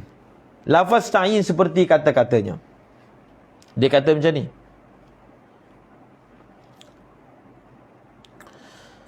Dia kata, inilah haiwan korbanku. Binatang korban dia dah sampai. Tampak dekat surau. Dia kata, inilah hadhihi udhiyati. Ini binatang korban aku. Disebut tu je jadi wajib. Yang ni yang mungkin sebagai orang tak pernah dengar, tapi kalau kita belajar kitab fiqh masyhur masalah ni. Tu semua bawah tu ada rujukan dia. Syarqawi, Bughiyah, Baijuri, yang ada kitab-kitab masyhur. Ataupun dia kata apa? Aku jadikan ini kambing. Ini kambing ke kambing ini? Aku jadikan ini kambing. Ini terjemah di Arab kan. Arab kan dia ini sebut dulu. Ini kambing sebagai korban. Kambing inilah. Itu kita betulkan. Atau aku jadikan binatang ini korban. Atau ini ialah binatang korban. Lafaz yang demikian menyamai hukum nazar. Maka wajib haiwan itu dikorbankan kerana lafaz itu bermaksud menentu, mengada dan melazimkan sembelihan sebagai korban yang wajib. Ini dalil bahawasanya wajib melaksanakan nazar. Thumma liyaqdu tafathahum walyufu nudhurahum walyatawafu bil baitil atiq. Maksudnya kemudian dalam mereka menghilangkan kotoran yang ada pada badan mereka, dan dalam mereka menyempurnakan nazar-nazar mereka yang baik, dan dalam mereka melakukan tawaf di sekeliling Baitullah. Ini dalil wajib tunaikan nazar. Rasulullah sallallahu alaihi wasallam bersabda, "Man nadhara yuti'a Allah falyuti'hu." Maksudnya barang siapa yang bernazar untuk melakukan ketaatan kepada Allah, maka hendaklah dia melakukan ketaatan tersebut. Okey. Kita nak bahaskan tentang masalah yang boleh dikatakan umumul balwa lah. Pengetahuan tentangnya terlalu terselindung. Iaitu masalah kalau dia kata ini binatang korbanku, maka jadi wajib. Ini aku punya korban ni. Ini kambing korban aku ni. Jadi wajib. Maka misalnya dalam kitab Baijuri ke, misalnya dalam kitab Syarqawi ke, menukilkan daripada Syekh Ali Subramallisi, beliau berpandangan bahawasanya dia dimaafkan kepada orang awam kalau disebut macam tu dia tak jadi wajib. Sebab masalah ni masalah yang terselindung, masalah yang khafi. Apatah lagi secara urufnya kalau orang sebut itu, dia memang tidak memaksudkan benda itu wajib. Dia memang tak memaksudkan. Tapi kalau Allahumma salli ala Sayyidina Muhammad, pun begitu, dalam Baijuri tetap mengatakan yang muktamadnya adalah tak ada beza antara awam dan juga bukan awam. Okey, ada sebuah kitab yang menarik yang dikarang oleh muhakkik mazhab Syafi'i mutaakhirin, Syekh Ahmad Bik Al-Husaini Al-Misri. Ini bawah ni, yang perhatian ni. Saya pun berpandangan macam beliau lah. Panjang, kitab tu panjang, bahas tajuk ni, tebal macam ni. Beliau tak bersetuju dengan pandangan muhasyi ataupun penghasyiah kitab mutaakhirin mazhab Syafi'i yang menghukum seperti itu. Sebab bagi beliau, jika kita amati dalam teks mutaqaddimin, tidak ada disebutkan masalah ni. Tak ada. Jadi panjang kitab tu. Mula-mula beliau tulis satu kitab. Kitab tu ada orang iktiraf. Beliau tulis satu kitab lagi yang lebih panjang jawab balik iktiraf tu. Syekh Ahmad Bik ni yang buat syarahan kepada Mursyidul Anam ila Ummil Imam. Ummil Imam. Berapa jilid? 25 jilid, bab ibadah tak habis. Dan tak habis pun kitab tu dan beliau wafat. Beliau muhakkik mazhab Syafi'i. Syekh Ahmad Bik Al-Husaini.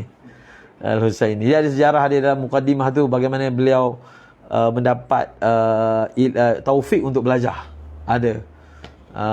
Itu pun beliau dapat taufik belajar pun bermula dengan cerita sembelihan juga. Sembelihan. Beliau belajar dengan cara yang unik dan memang jadi muhakkim mazhab Syafi'i. Dari Kitabun Niyat, Dalil Musafir. Jadi dalam buku ni cuba tengok tajuk dia. Al-Qawlul Waddah fi anna al-akla min al-udhiyatil ini bukan ma'niyah, muayyanah. Salah sikit tu. Muayyanah bil ja'li minhu sunnatun wa minhu mubah. Tengok tajuk kitab tu. Apa tajuk dia? Bahawasanya makan daripada binatang korban yang ditentukan dengan ja'al. Tadi itulah, tentukan ini binatang korbanku. Dia kata ada yang sunat, ada yang harus. Makan tu boleh. Bagi beliau tak jadi wajib.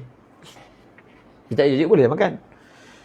Telah mentarjihkan pandangan bahawa dengan semata-mata ta'yin tidak menjadikan binatang korban sebagai korban wajib.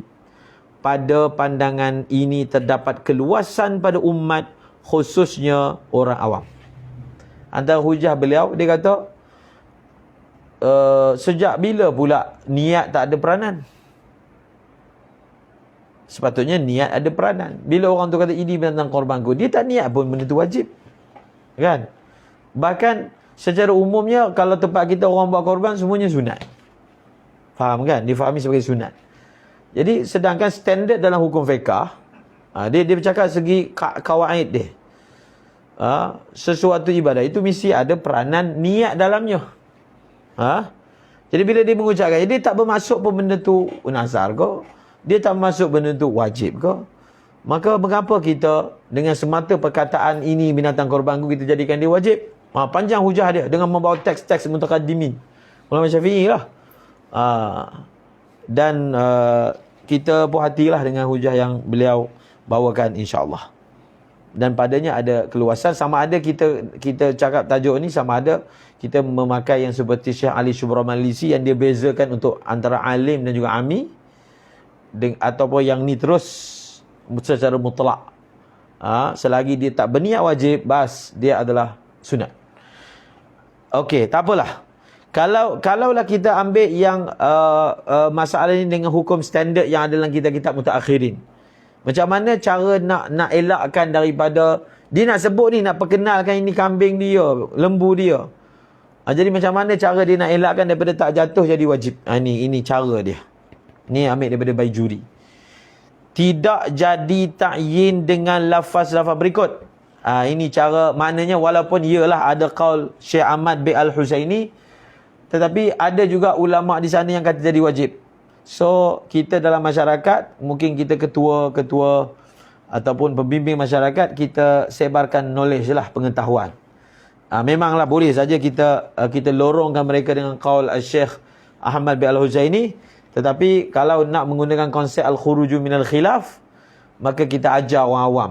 Kalau ni nanti binatang ni nak perkenalkan pada orang, kena sebut begini, ini korban, ini kambing korban sunat. Tambah perkataan sunat.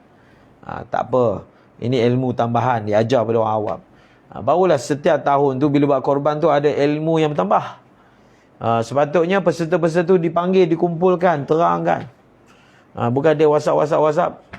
Akhir sekali korban jadi adat je. Dia memang macam tu. Awam macam biasalah. Bila kita biarkan je, ulama tak didik, terima WhatsApp, dia tak tahu apa hikmah dia. Jadi benda tu tak ada kerohanian. Benda tu ibadah tu tak ada rohani. Siti rohani je ada. Kerohanian tak ada. Tak ada kerohanian. Dan kalau kita dah sebut tahun depan, dia jadi lupa balik kan. Benda tu fadilat tu disebut, diulang supaya apa? Supaya dia jelas. Benda tu memang ibadah. Jadi dia nak feel taqarrub tu ada lah. Kalau tak, dia tak boleh nak feel taqarrub kepada Allah Subhanahu Wa Taala. Jadi diajarlah. Ini korban, ini kambing korban sunat. Macam saya lah, kalau orang suruh buat tahlil, saya minta cakap lu. Kalau kita boleh, kita tengok. Maksudnya ahli majlis tu dia boleh lah membuat permintaan tu, boleh. Sebab dia nak kita kan. Jadi saya akan minta, okey saya nak cakap dulu sebelum buat tahlil. Kita terangkan dulu apa maksud tahlil. Tahlil ni adalah misalnya kita terangkan, dia adalah majlis ta'awun, membantu saudara Islam yang telah meninggal dunia. Dia adalah majlis zikir. Dan kenapa majlis ni? Yang datang ni dia niat supaya dia dapat bantu saudara dia di alam barzakh. Dengan niat macam tu, nanti insya-Allah dia meninggal pun ada orang terbuka hati nak baca Fatihah untuk dia, kan? Bila disebut siap lagi majlis, barulah ada kesegaran tu, tajdid, in'ash. Kalau tak, lama-lama dia jadi majlis makan je lah. Majlis makan. Kejahilan akan menguasai masyarakat kalau tidak sentiasa diingatkan. Walaupun dah sebut dah dulu, sebut lagi. Benda kena sebut banyak kali. Supaya sebelum majlis sebut dulu supaya rasa tu ada. Barulah dia buat la ilaha illallah tu, dia ada. Sebut tu, ni betul ni untuk ayah ni. That's all call je. Kan? So, kamu tak tahu. Ni untuk makan je. Rugilah. Dia tak ada rohani. Majlis tu tak ada rohani. Sedangkan majlis zikir sepatutnya majlis yang ada rohani.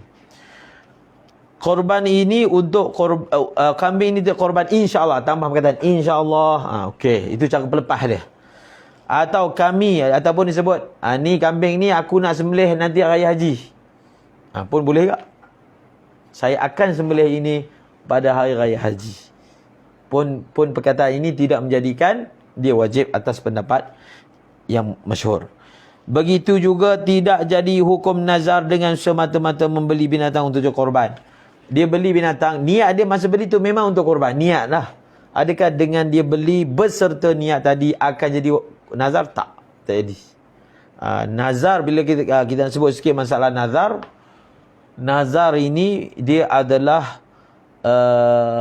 qurbah, kan? Dia adalah satu bentuk ibadah qauliyah. Qaul. Seperti mana rukun qauli. Kalau kita baca Fatihah, dia baca hati, jadi tak Fatihah tu? Tak jadi, kan? Kalau kita baca tasyahud akhir, kita baca hati, tak sebut, jadi tak? Tak jadi. Sunat, kita baca tasbih ketika rukuk, baca hati. Itu sunat qauliyah. Bila benda tu sunat qauliyah ke rukun qauli, dia hanya tertunai kalau cakap. Niat tak jadi. Samalah juga ibadah nazar ini, dia adalah qauliyah.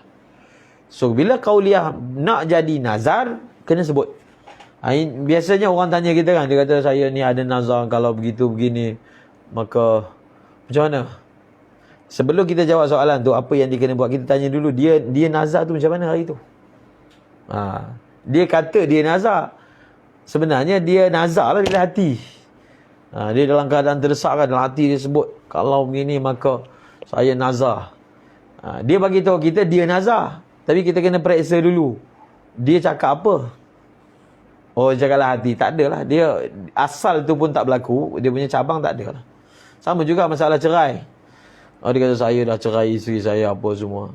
Sebelum kita nak bagi tahu hukum cabangan daripada cerai tu, kita kena double confirm dia cakap apa. Benda apa yang dia cakap tu sehingga dia anggap dia telah cerai isteri dia. Kan? Periksa dulu. Oh, bila periksa rupanya tak etos pun misalnya. Ataupun dia kata dia dah ta'liq dengan sesuatu ta'liq. Contohnya kalau kau datang, aku akan menceraikan kamu. Masa tengah marah tu sebut. Kemudian kalau kau turun kereta ni, aku akan ceraikan kamu, kan? Dia cakap macam tu. Dan isteri dia turun sungguh. Ada seorang suami tu gaduh dengan isteri dia kat lift lah. Kalau kau masuk lift ni, cerai. Jadi kalau suami tu tanya soalan, pertama kita marah dia dulu. Kita letek kat dia. Apa mulut macam tu, cepat je. So lift lah, turun kereta, cepatnya cerai. Kan? Kalau kat Yaman, kita punya kelas fiqah ni lepas Isyak dengan Syekh Haidar, kan. Lepas Isyak tu lah juga waktu orang datang tanya masalah. Bukan tanyalah, pelbagai lah. Macam-macam urusan. Syekh buat 4 dalam 1 ngajar, lepas tu kalau orang datang, dia berhenti sekejap. Kadang-kadang tengah-tengah belajar, orang datang nak kahwin.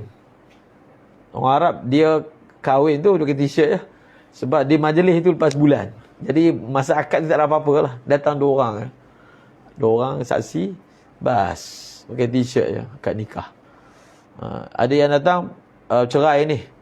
Dia talak isteri dia, talak 1000. Oh, talak 1000. Marah sangat, 1000 sebut. Ada yang cerai isteri dia, dia marah anak dia tak solat. Dia kata, kalau engkau tak solat, mak engkau jatuh talak. Dia nak takutkan anak dia lah supaya jangan mak dia jatuh talak. Tengok, mak dia tak ada kena-mengena dalam topik ni. Dia itu. Jadi kalau ada suami-suami tanya soalan tentang cerai ni, memang kita letih kat suami tu dulu lah. Apa benda ni kan? Takkan benda macam tu dah mudahnya. Kena letih dulu kat dia. Biar dia rasa bersalah. Kalau tak nanti dia buat lagi. Kan? Buat lagi, tanya ustaz lagi. Ustaz nak kena fikir masalah dia. Macam-macam. Macam Ustaz Abdul Hamid lah, kita punya ustaz. Imam besar kan Masjid Sibtaling. Jadi bila ada orang masalah perkahwinan, orang jumpa lah. Sebab orang lama kan, ustaz tua. Antara masalah yang berlaku, masalah kahwin dua lah. Dah kahwin, bergaduh. Kadang-kadang isteri yang datang, kadang-kadang suami yang datang. Jadi Ustaz Hamid kata, depa yang sedap kahwin dua, kita yang pening kepala. Kita pula nak fikir macam mana nak selesaikan masalah dia. Kahwin dua, fikir sendirilah, kan? Selesai sendiri. Dia datang, dia nak kongsi, nak letak masalah dia kat otak ustaz tu, suruh ustaz fikir kat. Macam mana selesaikan masalah saya? Fikir sendirilah, dah kahwin, kan? Masalah. Dia nak kongsi. Kongsi tu memang kongsi sungguh lah. Bagi kita fikir juga masalah dia. Muskil. Jadi kita habiskan 18 ni harus. Dia sebenarnya itu pun kita dah komen ni, sebenarnya tak perlu pun harus ni. Dia tak ada. Dia kan kita belajar hukum ada 5. Makro, sunat, apa semualah. Jadi dia punya kaedah dia, ibadah ni, hukum yang paling rendah adalah sunat. Ibadah ni mana ada hukum harus? Ibadah, dia tak menerima hukum harus. Dia menerima paling rendah sunat. Kan? Jadi harus ni sebenarnya bukan hukum aslul ibadah korban tu. Nak bagi tahu benda ni boleh buat, tapi tetaplah pahalanya sunat. Ini mungkin akan datang kita tak masukkan. Kita jadikan dia masalah tu je lah. Masalah. Satu isu. Harus pemerintah menggunakan duit Baitul Mal. Boleh. Kerajaan keluarkan duit Baitul Mal untuk dibeli haiwan dan disembelih bagi pihak kaum muslimin dengan syarat ada keluasan pada simpanan duit Baitul Mal. Ini sebab berdasarkan yang Nabi buat lah. Nabi sembelih binatang, korban. Nabi kata ini untuk semua orang Islam. Semua orang Islam. Jadi itu daripada mana tu? Daripada binatang Baitul Mal. Boleh nak buat macam tu. Tapi dengan syarat ada keluasan lah. Maksudnya keperluan yang sebenar daripada Baitul Mal itu masih boleh di cover walaupun kita keluarkan duit daripada Baitul Mal untuk korban. Itu maksud dia. Dan ini sumbernya memang atas perbuatan Nabi SAW. Harus bagi bapa dan datuk sahaja. Tidak yang lain. Berkorban untuk anak atau cucu yang belum baligh dan belum mai. Ini pun ada diviralkan masalah ni, kata tak boleh. Bid'ah. Sebab korban ni untuk orang yang dah mukallaf. Ini belum mukallaf. Betul. Dia hanya untuk mukallaf. Itu kalau kita guna duit dia sendiri. Kalau kita guna duit anak. Sebab itu tak boleh korban guna duit anak. Tak boleh. Anak yang belum baligh. Sebab asalnya dia sendiri tidak mukallaf. Kalau dia tak buat pun tak jadi hukum makruh pun. Apa pun tak. Belum mukallaf. Jadi kita nak guna pula duit anak. Tak boleh. Untuk buat korban. Dia secara umumnya tak boleh guna duit anak untuk sedekah. Apa pun sedekah tak boleh guna duit anak yang belum baligh. Walaupun dia izin, sebab izin sabi la yu'tabar kan. Izin sabi ni mana mu'tabar. Tapi kalau kita nak buat juga, kita guna duit sendirilah. Kita tu maksudnya ayah dan juga datuk. Kalau orang luar nak buatkan korban untuk budak yang belum baligh, dia kena minta izin daripada ayah dan juga datuk, sebab niat korban itu datang daripada mereka. Jadi mereka sahibun niyah dalam kes ghairu mayyiz. Jadi kalau kita nak buat kepada budak belum baligh ni, kita tanya ayah dia ataupun tanya atuk dia. Dengan syarat hari harta bapa dan datuk. Ada satu masalah masa kita Allahumma salli ala Muhammad. Sebelum ni lah meletus yang COVID ni ada meeting dengan Jauhar kan, yang bahagian kendalian umrah tu. Mereka nak buat panduan umrah kanak-kanak, nak keluarkan buku. So antara topik yang dibincangkan, okey, sekarang ni kan gelombang bawa anak pergi umrah, permasalahan pelbagai lah, macam-macam masail berkaitan. Antara yang panel tu Dr. Lokman tu lah, Dr. Lokman apa, bin apa, Abdul Majid Hanafi.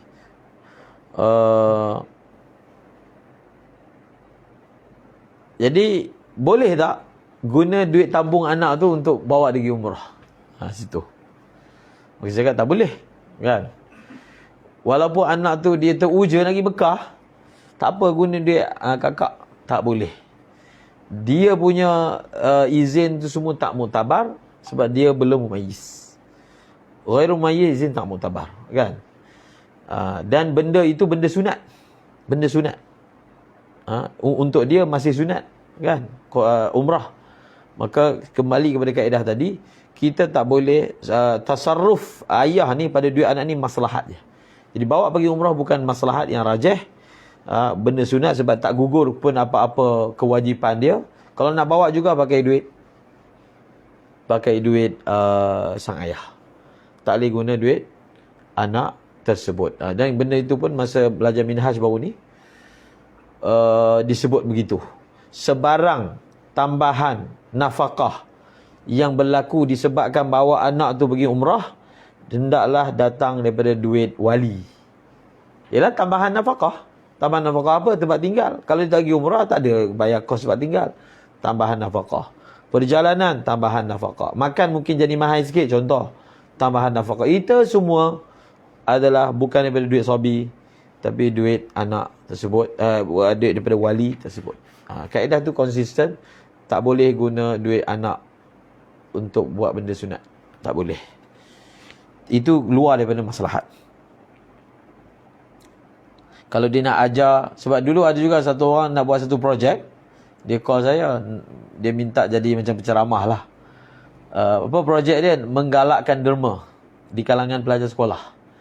Projek tu dah dibentangkan tu. Nak pergi seluruh Malaysia pergi penerangan. Jadi apa akan buat? Akan diedarkan tabung, budak-budak tu isi duit derma. Budak jalan satu, bapak dia bagi RM1, dia bos RM1 semua. Tak betul, cara tu tak betul. Derma di kalangan guru lah, bukan budak-budak. Budak-budak dia tak boleh tasarruf duit dia, kan? Budak-budak dia fikir dia tak ni, orang tu nanti dia bagi semua sekali. Dah balik lapar, tak ada duit, kan? Tak boleh. Cara tu betul, bukan cara, niat tu okey, tapi caranya bukan macam tu. Dia nak memupuk daripada kecil lah. Budak macam buat tabung harapan tu lah contohnya. Ada budak sekolah bagi duit dia. Tak boleh. Budak-budak tak boleh sendiri kan. Kalau buka bank, boleh ke budak tu pergi buka bank sendiri? Mana boleh. Kena datang bapak kan. Nak pula derma budak tu dibenarkan buat sendiri. Sebab budak dia tak dapat berfikir dengan baik dalam dia punya pemberian dia. Okey, haram. Sebab syarat, dia kan dalam kitab fiqh kata, syarat tabarruk ni, dia mesti ada ahliyah. Ahliyatut tasarruf. Syarat hibah misalnya. Jadi, korban ni tabarruk. Budak-budak tak ada ahliyah tasarruf. Kan? Dia mahjur alaih. Haram. Ibadah korban jadi haram. Ni tadi kita dah sebut dah. Sekiranya dilakukan menyebabkan seseorang tidak mampu untuk membayar nafkah. Yang tadilah. Dia korban sampai abaikan nafkah wajib. Ini sebenarnya syarat standard sedekah sunat. Sedekah sunat memang syarat standard dia macam ni. Cuba tengok dalam bab sedekah sunat. Dia akhir bab zakat, mereka akan sebut. Syarat dia apa? Sedekah sunat itu adalah lebihan daripada yang wajib. Kan? Nafkah wajib anak isteri dah selesai, ada baki, baru boleh sedekah. Kalau dia korbankan yang wajib itu, lalu anak dan isteri dia tak ada makanan, dan isteri dia pun tak redha atas perkara tersebut, tak redha kan, sebab sahabat pun ada juga korban habis. Ada orang bila kita cakap macam ni, dia cerita Sayyidina Abu Bakar, kosongkan rumah, tinggalkan apa rumah? Allah dan Rasul, apa pun tak ada. cerita pelbagai sahabat kan. Sebab itu kita kata dengan syarat redha. Kalau isteri dia macam isteri Sayyidina Abu Bakar, ya, boleh. Tiba-tiba isteri dia buat aduan jabat agama, maksudnya apa? Maksudnya isteri tak redha, kan? Dan tuntutan itu wajar sebab itu nafkah wajib. Sampai beras pun tak ada, sibuk pergi belanja kawan. Jadi itu hukumnya haram. Itu adalah kaedah standard dalam masalah sedekah. Sunat mesti lebihan daripada yang wajib, barulah boleh. Wallahu a'lam bissawab wa ilaihil marji'u wal ma'ab. Kita bersambung. Bismillah. Baik, terima kasih daripada Maulana Lutfi atas sesi yang pertama. InsyaAllah untuk soalan kita akan kumpulkannya. Kalau ada boleh dituliskan di ruangan komen. Kita akan cuba kumpulkan soalan-soalan untuk kita buat dalam satu sesi yang terakhir, sesi Q&A petang nanti lah lepas asar insyaAllah. Dan kita akan berhenti rehat sekejap. Kita jumpa balik dalam setengah jam lah. Pukul 11 insyaAllah. Okay, terima kasih semua. Nanti boleh nantikanlah link di Facebook Kobat Center insyaAllah.